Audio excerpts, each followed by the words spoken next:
مسلم league نون نے لاہور کے Liberty چوک میں وزیر اعلیٰ حمزہ شہباز کے ساتھ اظہاری یکجہتی کے لیے مظاہرہ کیا۔ شرکاء سے خطاب میں خواجہ سعد رفیق نے کہا کہ چند افراد آج بھی پروجیکٹ عمران کی سہولت کاری کر رہے ہیں۔ پنجاب میں حمزہ شہباز کے پاؤں نہیں لگنے دیے گئے، دھکیل کر نکالا گیا تو الیکشن نہیں آئے گا۔ عطا تارڑ بولے لاڈلے کے لیے الگ اور نون لیگ کے لیے الگ قانون ہے، فیصلہ کرنا ہے تو فل کورٹ بٹھاؤ ورنہ تسلیم نہیں کریں گے۔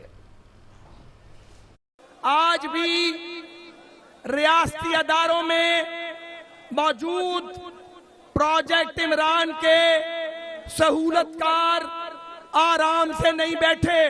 ہماری 4 ماہ کی اس حکومت کو کام نہیں کرنے دیا گیا۔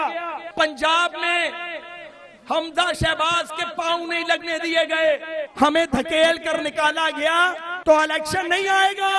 کسی یک طرفہ فیصلے کے نتیجے میں سٹیبلٹی نہیں آئے گی۔ 63A پہ آنریبل سپریم کورٹ کی رائے کو، اس پہ جو review petition supreme court bar نے ڈالی ہے، اسے سپریم کورٹ کے سارے معزز جج صاحبان مل کر سنیں۔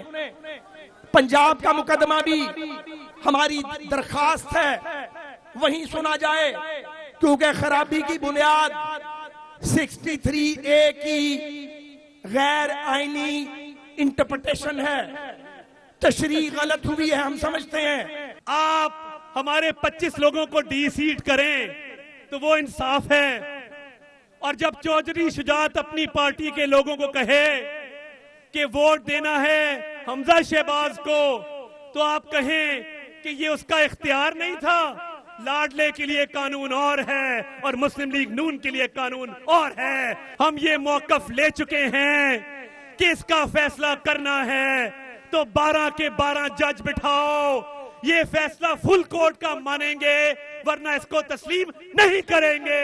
عمران نیازی کو جیل کی سلاخوں کے پیچھے بھیج کر دم لیں گے۔